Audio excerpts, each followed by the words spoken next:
sense of what our film is about, the sound. I like the way you put it all together without giving important things away. So I thank you for doing that, and I admire your talent for doing that. So the sound, as you said, is action adventure with a strong element of horror. And the director of the film, Brendan Devane, called my agent in California and asked if I would be willing to take a small part in this film. And Brendan's motivation for casting me in the sound was that I portrayed the character of Palmer in the famous cult horror film The Thing. And Brendan loves that movie. And so he wanted somebody, he was tickled by the idea of having somebody from that film play a part in the sound, even if it's a small part. And so he called my agent. My agent asked if I would be interested in doing it. I think I spoke with Brendan briefly, and I probably read the script as well and thought it was a fine piece of work. And so I said yes. And that's how it happened. So the thing is a major connection between Brendan and the sound. And the sound for me, one of the elements that is disturbing to me, emotionally disturbing. As you watch a film, especially a horror film, you're gonna be disturbed by what you're seeing on the screen. And one of the scary parts of this film is the rock climbing, because you have 8 or 9 people climbing up a sheer vertical rock face. And that in itself, I think, is scary. That's scary for me. And one of the actors in the film plays a small role is Alex. I think his name is Connell. I'm not sure, but he was featured in a National Geographic documentary called Free Solo. And you watched him climbing the face of a very, very difficult cliff. And for me, it gave me a lot of anxiety just watching Alex do that all by himself, climbing that rock. And so he makes a brief appearance in the film as one of the characters of the film. Brendan recruited him, and so that's the beginning. That's for me, that is an element of anxiety, not quite horror, but severe anxiety, watching people climb this impossible vertical surface. So uh, that's an element, and then I don't want to say too much about the other elements of the film, but you hinted at them and did it in a way that didn't give the game away. So I thank you for that. No problem. And David, in terms of Mount Charleston in Nevada as well, we're in Ireland, we know all too well about big mountains, but how intimidating is that to see it in the flesh in terms of that? Because I do believe an awful lot of the scenes were shot there. Yes. And you know more about the mountain and its location than I do, because my part in the film was shot in a room in our house. Okay. So that's as close as I got to a vertical, steep rock face. You already know more about it than I do. But I have to say that the all of the shots of the rock climbing are very convincing, and they they just make me they keep me on the edge of my seat as I watch them, because I'm terrified that somebody is going to slip or lose their grip on that rock face and fall. So that's an element for me that is really gripping about the film. And I wish I could tell you more about the actual location, but I'll have to ask Brendan about that and see what he has to say about it. The film is going to open in Las Vegas. We're going to have a premiere on the same day as the one you'll be seeing it in Ireland, June 27th. There'll be a premiere in Las Vegas, and there'll be an opening in a theater somewhere in Ireland. And I'm Sure. not, maybe you know where, maybe you can tell people what theater to see it. Dublin, Dublin, County Dublin. Dublin. Okay. I wish I knew the name of the theater, because then I'd mention that so that folks in Off the top Dublin of will. my head now, it's not clicking, but I'm sure I can mention it in the caption sort of later as well. When I start it, but I know for a fact it's in Dublin and the main releases. David, in terms of when Brendan was selling this concept and selling this project to you, did he mention other actors that were attached at the time? Obviously, William Fichtner is a massive name in terms of the movie industry, the business industry, and I know you've worked with many talented actors and actresses throughout the decades. But hearing William, if you heard William was attached to you, did that bring a sense of credibility to the project as well? It did, because he's a very fine actor, and I have not worked with him, and I didn't work with him directly in the sound. I appear on a computer screen that William Fichtner's son is looking at. And William Fichtner's son is one of the top rock climbers in the world. And he is being asked to join this group of climbers to discover what is causing strange supernatural events in the area where this rock face exists. So William Fichtner, after his son talks to me, and I say, I'm glad I recruit the climbers for this adventure. That's my job, Kurt. And I'm telling William Fichtner's son how pleased I am that he has joined this team of climbers, because it's going to be a dangerous climb, and there is something terrible happened 50 years ago, and something terrible could happen again. And the young man is the grandson of one of the climbers who fell to his death 50 years ago. So William Fichtner is the son of one of the climbers who fell 50 years ago.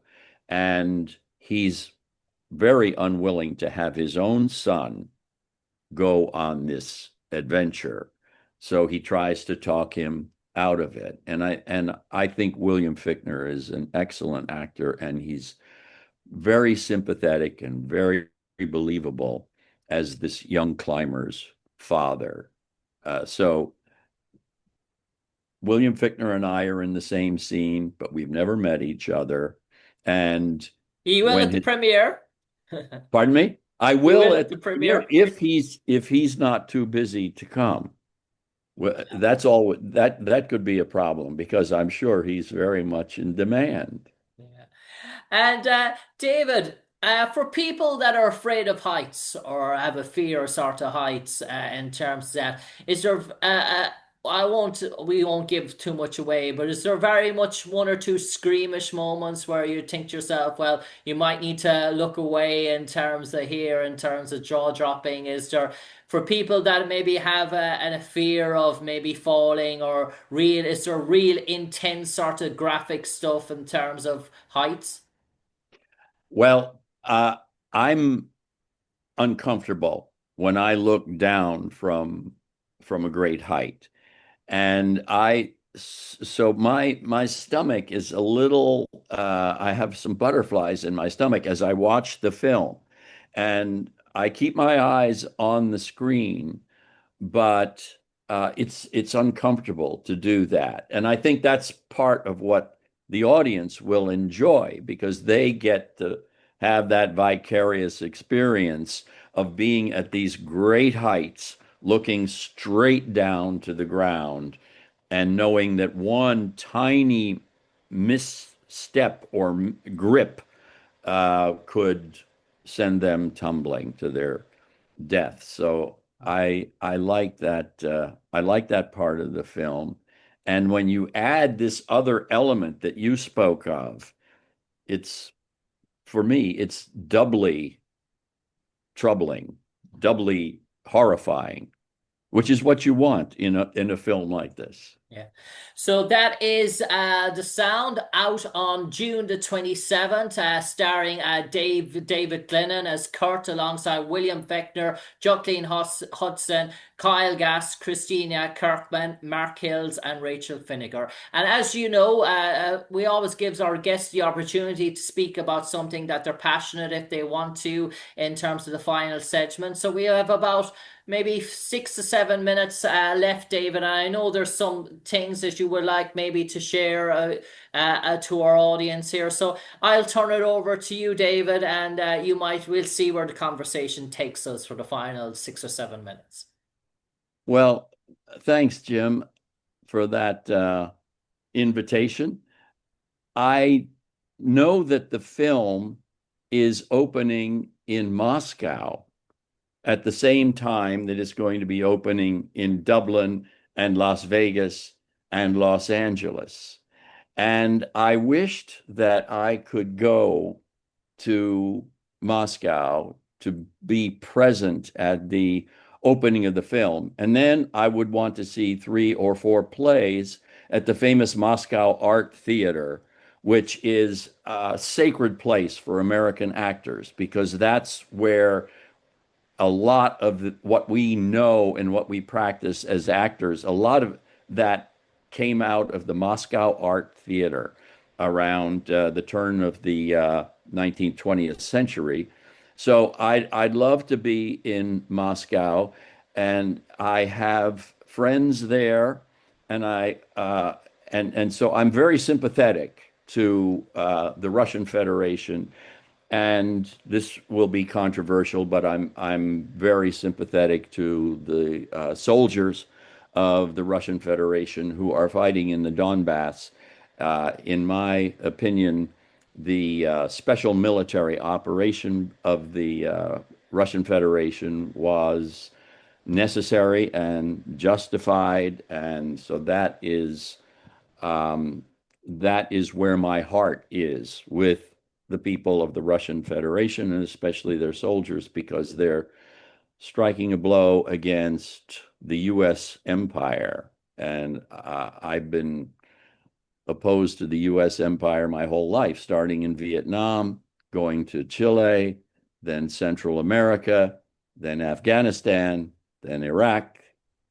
And so all of those wars, in my mind, were part of uh, the the the evil doing, let's call it, of the U.S. empire. And we who live in the United States of America are also victims of the American empire. So I wanted to be in Moscow to talk to people there and get a sense of how they feel about people like me coming from the United States. And I thought that the premiere of this movie in Moscow would have been a great opportunity to do that. But and I'd also my other favorite place to have gone would have been Dublin. I would love to have been. Those were the two places that I wanted to go, Dublin and Moscow. And I'm sorry that I won't be with your listeners if they get to the theater in Dublin to see The Sound. I'm sorry that I won't be there, but I'm here on your program, and I hope that people will be interested in seeing The Sound, thanks to you and thanks to your introduction.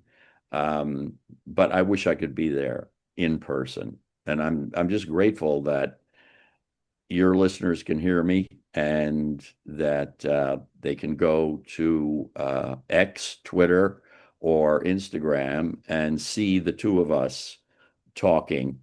Last thought, I saw your interview with two young women from a professional basketball team, and I don't remember what team they were on, but they had just played the Atlanta Dream. And you were talking to them about the game, and one of the best known players on the Atlanta Dream is who? Brittany Griner, isn't it? Brittany Griner. And I followed her case. This is about 2.5 years ago, 2 years ago, when she was convicted, or she confessed to possessing drugs, and she got a very, I thought, uh, excessive sentence for having a small amount of marijuana or THC in her possession. But Russian society is stricter than ours. The Russian Orthodox Church is very serious about religious beliefs and so on. So there she was in prison, and I thought that that the Russian Federation should have released her from prison and let her sentence be this: go back to Yekaterinburg, where she was playing with the Yekaterinburg Tigers. I don't know if you've ever heard of them, but have you? It rings a bell somewhere deep back in the mind, back of the mind. Okay, so look it up. The Yekaterinburg Tigers, one of their stars was Brittany Griner. So my opinion was that after she was convicted, she should have been sentenced to go back to Yekaterinburg and play with her teammates. And I'm sure everyone in Yekaterinburg would have been thrilled to have her back and to see her on the court. It didn't play out that way. She was swapped for a Russian prisoner in the United States who was equally innocent, I thought. And that's the way that story ended. Oh, and I just want to show you my avatar. Is that what it's called when I go off screen and Yeah. you see something else? Well, there Yes. it is. Yeah. I There it see. is. That's the flag of the Russian Federation. And someday I'm going to go to Russia and meet the people there and talk to them about politics. And there I am again.